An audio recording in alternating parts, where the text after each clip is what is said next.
Hello friends, नमस्कार। मैं मनोज कुमार स्वागत करता हूं आपका मेरे यूट्यूब चैनल एसएससी तक पर।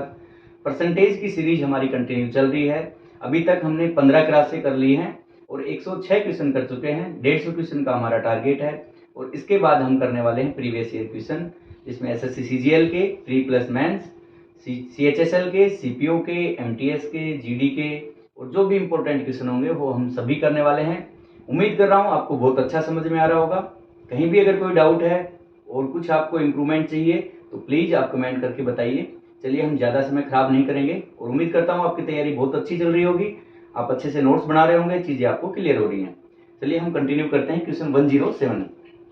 क्वेश्चन में आपको दिया है, समीर अपनी मासिक आय का 40% भोजन पर तथा शेष राशि का 1/3 कपड़ों पर खर्च करता है। आपको कहा है कि 40% भोजन पर। मैं मान लेता हूं कि समीर की जो मासिक आय है, मंथली जो इनकम है, वो है 100 रुपए। समीर की मासिक आय है 100 रुपए। ठीक है जी। इसने कहा है उसका 40% भोजन पर कर देता है। इसका 40% हो गया 40 रुपए। ये मैंने 100 रुपए उसकी आय अज्यूम कर लिया, मैंने मान लिया कि 100 रुपए कमाता है समीर। अगर उसने 40 रुपए भोजन पर खर्च कर दिया, उसके बाद जो स्टेटमेंट दिया है, कहा है शेष पर। इस चीज को आपको नोट करना है क्वेश्चन में। कई जगह ये चीज नहीं देगा, वो कंटिन्यू खर्च करेगा कि 40% भोजन पर, 20% शिक्षा पर, 10% मनोरंजन पर। अगर शेष स्टेटमेंट लगा रहा है, इसका मतलब इसका जो बचा हुआ है, भाई जब उसने 100 में से 40 खर्च कर दिया, उसके पास बच गया 60 रुपए। अब उसके पास 60 रुपए बचे हैं। इसमें आपको कहा है कि उस 60 का 1/3 कपड़ों पर खर्च करता है। तो 60 का आप 1/3 निकालेंगे तो ये आ गया आपका 20 रुपए। यानी ये 20 रुपए वो खर्च करता है कपड़ों पर। तो अभी तक उसका खर्चा हो गया 40 और 20 60 रुपए। तो अभी उसके पास 40 रुपए बचे हुए हैं। आगे आपसे कह रहा है वो वह शेष का 600 रुपए बचाता है, जो उसकी भोजन और कपड़ों पर किए गए खर्च का 66.2/3% है। भोजन पर उसने करे हैं 40 रुपए और कपड़ों पर करे हैं उसने 20 रुपए। यानी उसने टोटल अभी तक खर्च किए हैं 60 रुपए। इस 60 का 66.2/3%, इसका रेशियो होगा 2/3। ये आपको मैंने फर्स्ट सेकंड क्लास में करवाया था। 33 सही 1/3% का रेशियो होता है 1/3। अगर मैं इसको 2 से मल्टीप्लाई करूंगा तो मेरा रेशियो आ जाएगा 66 सही 2/3। और जब इधर वाली संख्या 2 से मल्टीप्लाई होगी तो भाई ये भी 2 से मल्टीप्लाई हो जाएगी। ये रेशियो आपको याद होगा, अगर नहीं है तो आप प्रीवियस क्लास जरूर देखिए। तो यहां से मेरे पास आ गया 66 सही 2/3% का रेशियो आ गया 2/3। तो उसने कहा है कि वह शेष 600 रुपए बचाता है, जो कि उसकी भोजन और कपड़ों पर किए गए खर्च का 66 सही 2/3% है। तो इसका 2/3 कितना आ गया? ये आ गया 20 गुणा 2 यानी 40 रुपए। इस 40 रुपए की उसने आपको वैल्यू दी है 600 रुपए। इस 40 के बराबर उसने दिया है 600 रुपए। तो इस जीरो से ये कट गया और यहां से 1 की वैल्यू आ गई। 4 से हम काटते हैं तो ये 15 आ गया। तो 1 की वैल्यू 15 आ गई। आपसे पूछा है समीर की इनकम क्या थी, उसकी मासिक आय क्या थी, वो की 100 रुपए थी। तो 1 की वैल्यू जब 15 आ गई तो इसको जैसे ही मैं 100 से मल्टीप्लाई करूंगा तो 100 की मेरी वैल्यू आ गई 1500 रुपए। यानी उसकी जो मासिक आय थी वो थी 1500 रुपए, जो कि इसका ऑप्शन बी है। समझ में आ गया होगा आपको। एक बार रिपीट कर रहा हूं। आपको कहा था उसकी मासिक आय है कोई, हमने अज्यूम किया उसकी मासिक आय 100 रुपए है। जब भी ऐसा क्वेश्चन होगा हम 100 रुपए अज्यूम कर लेंगे, क्योंकि 100 रुपए से प्रतिशत निकालना आसान है। आप इजीली किसी भी संख्या का परसेंट, 100 का परसेंट इजीली निकाल सकते हैं। हमने देखा कि 40% भोजन पर खर्च कर रहा है, तो 100 का 40% होता था 40। ये हमने कहा 40 रुपए उसने खर्च कर दिए। अब उसके पास जो शेष बचा है वो बचा है 60 रुपए। उसने कहा है कि 60 का 1/3 यानी 60 इंटू 1/3 1/3 हो गया 20 रुपए। ये 20 रुपए करता है वो कपड़ों पर खर्च। तो आप देखिए 40 यहाँ खर्च कर चुका है और 20 रुपए यहाँ खर्च कर दिए हैं। उसका टोटल खर्चा हो गया 60 रुपए। उसके पास जो बचा है 40 रुपया, तो ये इसने कहा है कि जो उसका बचा हुआ पैसा है ये 40, ये पैसा बराबर है इसके प्लस इसके और इन दोनों का 66 सही 2/3%। यानी इस 40 और इस 20 हो गया 60।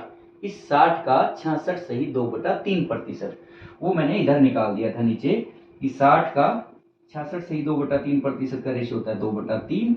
तो ये मेरे पास कट के आ गया था 40 रुपए, 20 दूनी 40, यानी इस 40 रुपए की वैल्यू उसने क्वेश्चन में दी थी 600 रुपए, तो 1 रुपए की वैल्यू आ गई 15, और 100 रुपए मैंने इनिशियल उसकी इनकम मानी थी, तो उसकी वैल्यू आ गई मेरी 1500 रुपए। आंसर आ गया इसका बी। समझ में आ गया होगा आपको। चलिए नेक्स्ट देखते हैं। ये आपका था क्वेश्चन 107। 106 तक हम लास्ट क्लास में कर चुके थे। अभी हम क्वेश्चन देखते हैं 108। क्वेश्चन 108 में आपसे कहा है कि एक व्यक्ति अपने आय का 20% भोजन पर खर्च करता है। सेम वैसा ही क्वेश्चन है। मैंने माना उसकी आय है 100 रुपए, इसका 20% भोजन पर खर्च कर दिया, यानी 20 रुपए उसने खर्च कर दिए। इसका 20% होगा 20 रुपए। ये 20 रुपए उसने खर्च कर दिए भोजन पर। ठीक है जी, यहां तक सोल्व हो गया। इसके बाद कहा है शेष का 50% किराए पर खर्च करता है। अब बताइए, जब उसने 20 रुपए खर्च कर दिया है तो उसके पास शेष बचा 80 रुपए, क्योंकि टोटल उसकी आय थी 100 रुपए। ये हमने उसकी मानी थी मासिक आय, ये थी उसकी मासिक आय जो हमने अज्यूम करी है कि वो है 100 रुपए। तो 20 रुपए यहाँ खर्च कर दिया, उसके बाद शेष बचा 80। इस 80 का 50% खर्च करता है किराए पर। तो इसका 50% के रेशियो में 1/2, और वैसे भी 50% का मतलब हो गया इसका आधा, जो भी उसके पास है उसका आधा। तो 80 का अगर मैंने आधा कर दिया तो 40 रुपए आ गया, और ये 40 रुपए वो खर्च करता है किराए पर। ठीक है जी, तो 40 रुपए उसने खर्च कर दिए किराए पर। नेक्स्ट स्टेटमेंट आपको दिया है शेष का 30% अन्य चीजों पर खर्च करता है। तो आप देखिए 20 भोजन पर कर दिए, 40 किराए पर कर दिए, अभी उसने 60 रुपए खर्च कर दिए हैं, तो उसके पास शेष अब बचा है 40 रुपए। 20 यहाँ खर्च कर दिए, 40 उसने यहाँ खर्च कर दिए, 60 अगर उसने टोटल खर्चा कर दिया, अभी उसके पास शेष बचा है 40 रुपए। और उसने कहा है कि शेष का 30%, इसका 30% निकालेंगे आप 30/100, तो ये आ गया 12 रुपए। ये 12 रुपए वो खर्च करता है अन्य सामान पर। ये 12 रुपए खर्च कर दिए उसने अन्य सामान पर। ठीक है जी, अभी तक उसने टोटल कितना खर्चा किया है? 20 रुपए, 40 रुपए, 60 और 12 72 रुपए। 72 रुपीज उसने टोटल खर्च कर दिए। उसके पास कितना बचा? क्योंकि उसकी इनकम थी 100 रुपए, 72 रुपए उसने अगर खर्च कर दिए हैं, तो उसके पास बचा है 28 रुपए। और क्वेश्चन में आपसे कहा है कि उसकी बचत 63 रुपए है। 72 रुपए उसने खर्च कर दिए हैं, उसके पास बचे 28 रुपए, और आपसे कहा है कि उसकी बचत जो है वो 63 रुपए है। तो 28 के बराबर आपकी 6300 आपको दिया है, और आपसे पूछा है तो बताइए किराए पर कितना खर्च किया। यहाँ हम देखते हैं किराए की वैल्यू 40, यानी मुझे 40 की वैल्यू निकालनी है। तो अगर मुझे 28 की वैल्यू दी है 63, तो 40 की वैल्यू क्या होगी? तो आप देखिए 1 की वैल्यू क्या जाएगी, 1 पॉइंट की, ये 28 जाएगा डिवाइड में, यानी 6300/28। और इस 40 की वैल्यू निकालनी थी, पूछा है उसने कि किराए पर कितना खर्च किया, तो इस 40 से कर दूंगा मैं मल्टीप्लाई। तो जैसे ही इसको 40 से मल्टीप्लाई करूंगा, तो इसको 7 से काट देता हूँ, 7 चौक 28, हम 63, ये आ गया 900, और इस 4 से इसको काट दिया, ये आ गया 10, ये आ गया मेरा 9000 रुपए। आप इसको समझ गए होंगे, ए ऑप्शन इसका आंसर आ गया। यानी इसका जो पूछा है किराए पर कितना खर्च करता है, वो आ गया 9000 रुपए। फिर से एक बार रिपीट कर देता हूँ। क्वेश्चन में कहा था आपको कि जो एक व्यक्ति है उसकी मासिक आय का 20% खर्च करता है भोजन पर। मैंने अज्यूम किया कि उसकी मासिक आय है 100 रुपए, तो भाई 20 रुपए उसने भोजन पर खर्च कर दिए। शेष का, यानी 20 खर्च कर दिया तो 80 रुपए उसके पास बचे। तो 80 रुपए का 50%, यानी आधा, 80 रुपए का 50% हो गया 40 रुपए, वो उसने किराए पर खर्च कर दिया। तो अभी तक उसने कितना खर्चा कर दिया? 20 + 40 60 रुपए। अभी उसके पास बचा है 40 रुपए, तो शेष उसके पास 40 रुपए था, उसका 30% वो अन्य सामान पर खर्च करता है। तो इस 40 का 30% निकाला मैंने, 40 × 30/100, ये आ गया 12 रुपए। ये 12 रुपए वो खर्च करता है अन्य सामान पर। तो अभी तक टोटल खर्चा कितना हुआ? 20 और 40 60 और 12 72, यानी 72 रुपीज उसने खर्च कर दिए। तो उसके पास कितना बचा अभी? 28 रुपए। और उसने कहा है कि उसके पास बचा 6300 रुपए, यानी इस 28 की वैल्यू उसने दे दी आपको 6300। अगर 100 की पूछता है कि उसकी कुल आय कितनी थी, तो मैं 6300, 28 जाता नीचे, 1 की वैल्यू आ जाती, इंटू 100 कर देता। लेकिन आपसे आपसे 100 की वैल्यू नहीं पूछी है, उसकी कुल आय नहीं पूछी उसने, आपसे पूछा है किराए पर कितना खर्च करता है। तो आपने निकाला 6300/28 × 40, और काटने के बाद ये आ गया 9,000 रुपये। बहुत ही स्लो, बहुत ही आसान तरीके से मैं समझाने की कोशिश कर रहा हूँ। अगर आपकी स्पीड ज़्यादा है, आपकी समझने की क्षमता ज़्यादा है, तो आप थोड़ा सा स्पीड बढ़ा लीजिए, और जिसकी क्षमता कम है वो मेरे साथ बने हुए हैं, ठीक है। क्योंकि मुझे सबको साथ लेके चलना है, इसलिए मेरा टारगेट है कि सभी को समझ में आना चाहिए। आपको ये क्लासें करने के बाद मुझे नहीं लगता परसेंटेज आपको कहीं और से करने की ज़रूरत है। 200 क्वेश्चन किसी भी चैप्टर में सफिशिएंट है। सभी वैरायटीज़ के क्वेश्चन मैं इसमें करवा रहा हूँ। फिर भी अगर एक आधा कोई क्वेश्चन रहता है, तो जब हम प्रीवियस ईयर क्वेश्चन सोल्व करेंगे, वो चीज़ें आपके सामने आ जाएंगी। बस ज़रूरत है एक अच्छे से नोट्स बनाने की और इनको बार बार रिवाइज करने की। वो आपका काम है, प्रैक्टिस, मेहनत वो आपको करनी है, ठीक है। मेरा काम इतना ही, मैं चीज़ें आसान तरीके में, बिल्कुल जो आपको जिस पैटर्न पे एग्जाम में सोल्व करनी है, कम समय में सोल्व करनी है, वहाँ तक मैं आपको पहुँचा सकता हूँ। उसके बाद मेहनत आपके हाथ में, आप कितनी मेहनत करते हैं। चलिए क्वेश्चन 109 देखते हैं। 109 में आपसे कहा है, एक व्यक्ति, अब एक पैटर्न के मैंने एक साथ क्वेश्चन ले लिए हैं, तो अभी ये तीसरा क्वेश्चन कर रहे हैं हम। एक व्यक्ति अपनी आय का 40% भोजन पर खर्च करता है। फिर मैं मानता हूं कि उस व्यक्ति की आय है 100 रुपये। अगर उसकी 100 रुपये आय है, तो इसका 40% हो गया 40 रुपये, यानी 40 रुपया उसने खर्च कर दिया है भोजन पर। ठीक है जी, यहाँ तक समझ में आ गया होगा आपको। इसके बाद में आपसे कहा है 20% किराए पर खर्च करता है। नोट करने वाली चीज ये है, यहाँ पे उसने नहीं कहा है कि शेष का 20%। अगर वो बोलता है कि शेष का 20%, इसका मतलब 100 में से 40 खर्च कर चुका है, बच गए 60, और 60 का 20% होता 12 रुपए। लेकिन यहाँ ऐसा स्टेटमेंट नहीं दिया है। ये मैक्सिमम जो लड़के हैं, वो एग्जाम में बच्चे हैं, वो ऐसी गलती कर देते हैं। आपको बहुत अच्छे से पढ़ना है इस चीज को, कि उसने क्वेश्चन में बोला है या नहीं, कि शेष का खर्च कर रहा है या टोटल का। तो यहाँ कोई ऐसा शेष वाला स्टेटमेंट नहीं दिया है, जैसा हमने लास्ट के 2 क्वेश्चन में किया था, ठीक है। आदमी 40% भोजन पर खर्च करता है, 20% किराए पर, यानी इसी का 20% हो गया 20 रुपए। ये उसने खर्च कर दिया जी किराए पर, ठीक है। समझ में आ गया होगा आपको ये भी। तीसरा स्टेटमेंट दिया है 10% यातायात पर, यानी ट्रांसपोर्टेशन पर। इसका 10% फिर हो गया 10 रुपए। ये 10 रुपए उसने खर्च कर दिए ट्रांसपोर्ट पर, यानी अभी तक उसने 40, 20, 60 और 10, 70 रुपए उसने खर्च कर दिए। बाद में कहा है 10% अन्य चीजों पर, अभी और कर रहा है वो, तो अभी और हम नोट करते हैं। 10% ये खर्च करता है वो, 10 रुपए फिर हो गया, ये करता है अन्य चीजों पर। इसके बाद में कहा है यदि उसकी बचत 15,000 रुपए है, तो उसकी आय बताइए। तो एक बात बताओ आप, 40% यहाँ खर्च कर दिया, 20, 60, 10, 70 और 10, 80। भाई उसने 80% पैसा खर्च कर दिया, और 100 रुपए हमने उसकी आय मानी थी, तो 100 रुपए का 80% हो गया 80 रुपए। 80 रुपए अगर उसने खर्च कर दिए टोटल, ये देख सकते हैं यहाँ से 40, 20, 60, 70 और 10, 80। जब 80 रुपए उसने खर्च कर दिए, तो उसके पास कितना बचा भाई? टोटल तो 100 रुपए थी, उसकी इनकम तो 100 थी, तो उसके पास बचा 20 रुपए। ये उसकी बच गई क्या? सेविंग, जो उसकी बचत है, उसकी सेविंग, उसकी बचत बची 20 रुपए। और क्वेश्चन में कहा है कि उसकी बचत है 15,000, यानी इस 20 रुपए के बराबर मुझे दिया है 15,000। और पूछा उसकी आय कितनी है, तो भाई आय 100 रुपए थी ना, तो इस 20 को 100 बनाना है मुझे।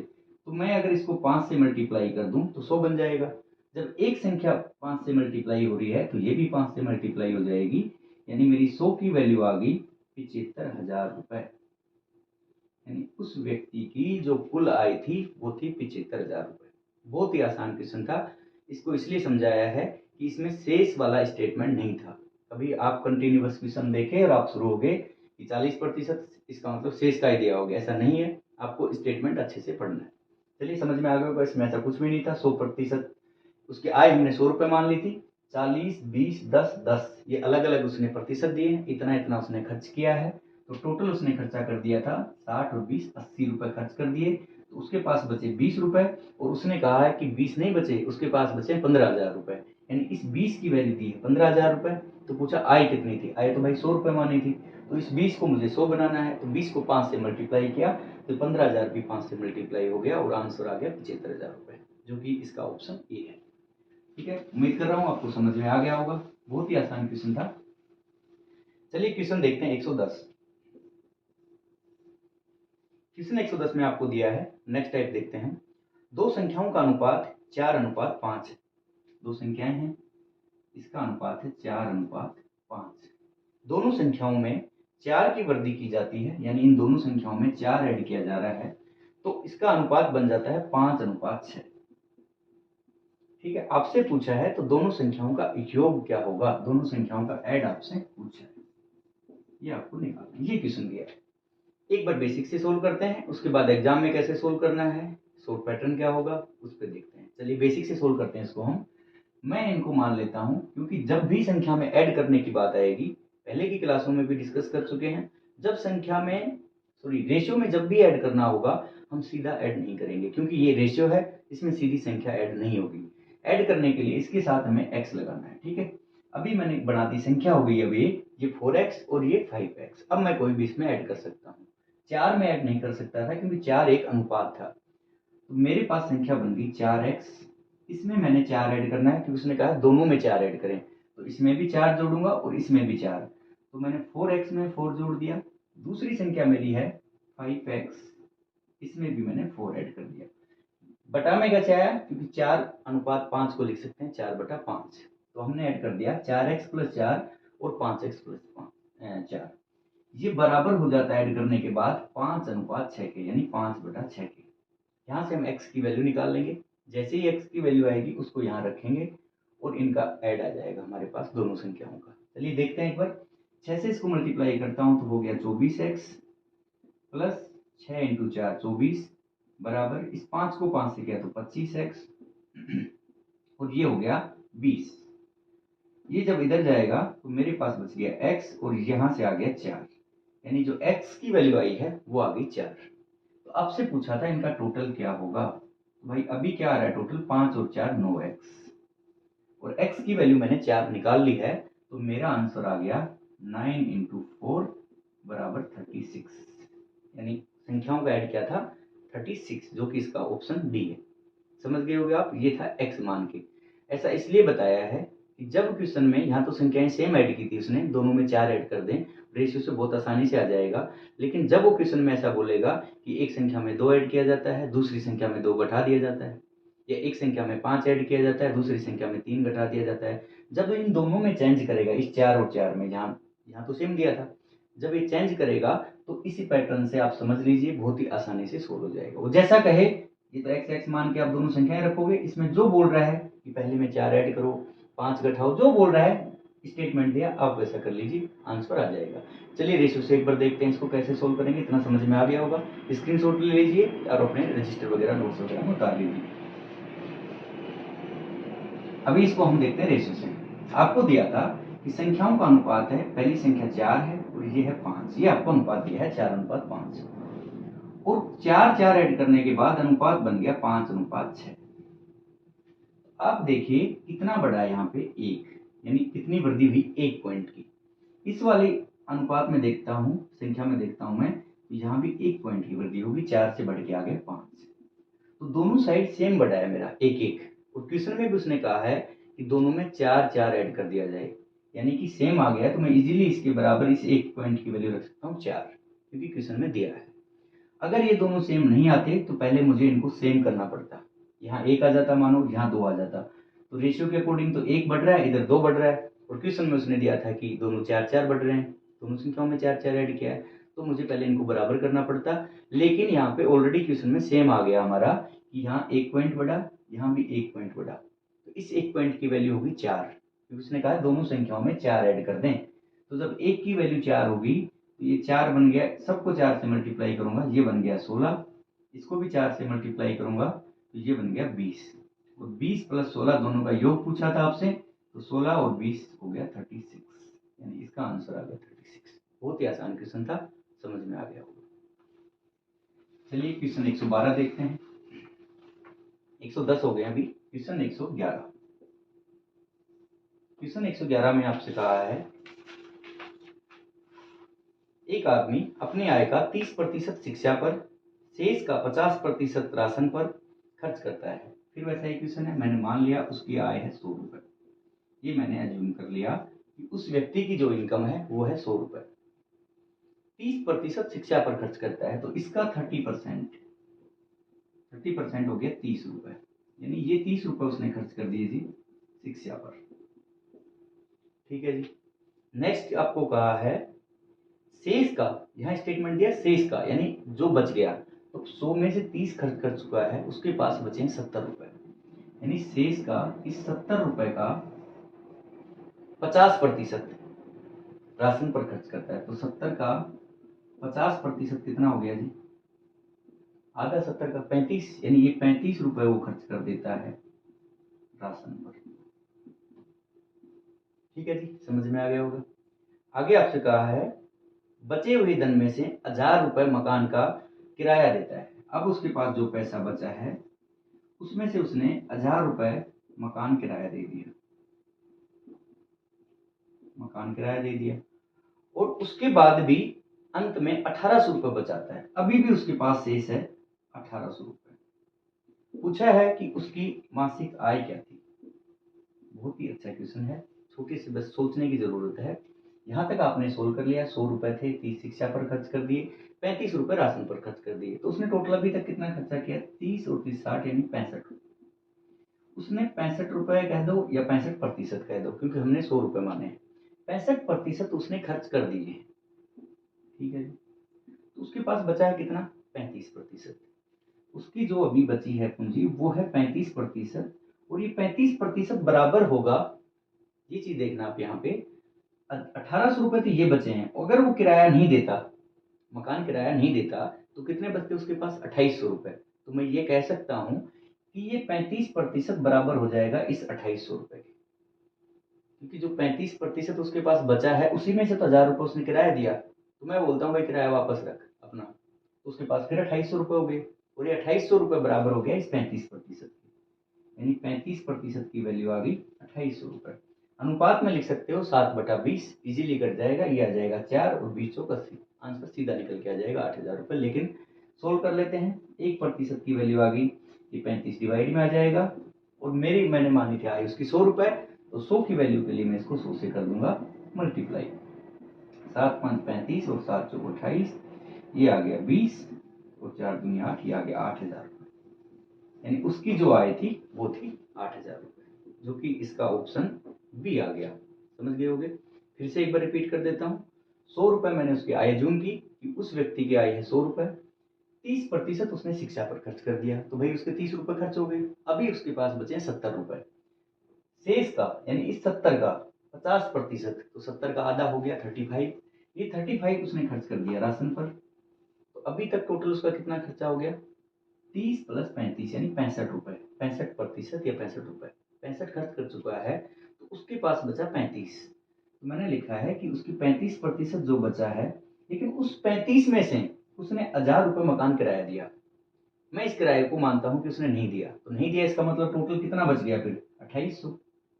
भाई 1800 तो उसके पास ऑलरेडी है, और 1000 भी उसने नहीं दिया, तो 2800 बच गया। तो ये 35% बराबर हो जाएगा 28 के। 1% की वैल्यू हो जाएगी नीचे, 35 आ जाएगा डिवाइड में, और मुझे निकालना था 100 की वैल्यू, तो 100 से मैंने कर दिया मल्टीप्लाई, और मेरा आंसर आ गया 8000 रुपए। ठीक है, समझ में आ गया होगा। चलिए नेक्स्ट क्वेश्चन देखते हैं।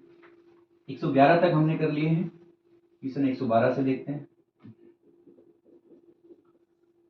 112 में आपको कहा है, बहुत ही अच्छे क्वेश्चन है। एक सेल्समैन को 10,000 रुपए की बिक्री करने पर 15% का कमीशन मिलता है, और इससे अधिक बिक्री करने पर 5% बोनस मिलता है। अगर वो 10,000 रुपए तक की सेल करता है, बिक्री करता है, तो उसको कमीशन मिल रहा है 15%। ठीक है जी, जैसा उसने स्टेटमेंट दिया है, इसको भी मैं कोशिश करता हूँ आपको अच्छे से समझ में आ जाए। थोड़ा सा टेक्निकल सोचना है, इजीली सोल्व हो जाएगा। और इससे एक्स्ट्रा अगर वो सेल करता है तो 5% बोनस मिलता है। 10 से एक्स्ट्रा पे जो भी करेगा उसका 5% उसको मिलेगा बोनस। ठीक है जी। आपसे कहा है बताइए उसे 30,000 रुपए की बिक्री करने पर कितनी राशि मिलेगी। उसने टोटल सेल की है 30,000 की, उसको कितनी राशि प्राप्त हुई ये आपसे पूछा है। तो सीधी बात यह है, जब वो 10,000 रुपए तक का सेल कर रहा है तो 15% उसको मिला। तो मैं मान लेता हूं उसने 10,000 की सेल की, तो 10,000 का मुझे निकालना 15%, जो कि आ गया 1500 रुपए। तो 30 की नहीं करता, मान के चलो 10,000 की कर रहा है, तो 1500 तो उसको मिलना ही है, वो उसको मिल गई। अब उसने एक्स्ट्रा कितना कर दिया, 20,000 का एक्स्ट्रा कर दिया, क्योंकि उसने टोटल 30 की किया है, 10 का तो उसको मिल गया 1500। इस 20 का जो एक्स्ट्रा उसने सेल किया है, इस पे कितना मिलेगा उसको, ये 15 तो मिलना ही था और 5% बोनस के रूप में मिलेगा, यानी अब इस 20 पे उसको मिलेगा 20%। और 20% का मतलब होता है 1/5 इसका रेशियो। तो मैं इसको 1/5 से मल्टीप्लाई कर दूंगा, चाहे मैं इसका 20% निकाल देता हूं, तो ये मेरा आ गया 4,000 रुपये। ठीक है जी, इसका 20% आ गया 4,000 रुपये, और 1,500 रुपये उसको पहले मिल गए थे, तो टोटल इसको मिल गया 4,000 प्लस 1,500 बराबर 5500। ठीक है जी, ये उसको कुल पैसा मिला है, जो कि इसका ऑप्शन डी है। बहुत ही आसान था। आपसे ये कहा है कि 10,000 तक की सेल करने पर 15% कमीशन मिलता है, ये 15% हो गया 1,500 रुपये, ये तो उसको मिल ही गया। अब उसने सेल कर दी 30,000 की, तो भाई एक्स्ट्रा कितनी सेल कर दी उसने, एक्स्ट्रा कर दी उसने 20,000 की सेल। इस 20,000 पे उसको कितना मिलेगा, वो तो मिलता ही रहेगा जो 15% मिलना था। कंडीशन थी कि 10 से जैसे ही ऊपर आप सेल करोगे तो 5% कमीशन बढ़ा दिया जाएगा। तो भाई 15 और 5 हो गया 20%, 20,000 का 20% निकाल दिया, जो आ गया 4,000 रुपये। 4,000 ये और 1,500 रुपये पहले वाले, टोटल मिलके आ गया 5500 रुपये, जो कि इसका ऑप्शन था डी। समझ में आ रहा होगा आपको, बहुत ही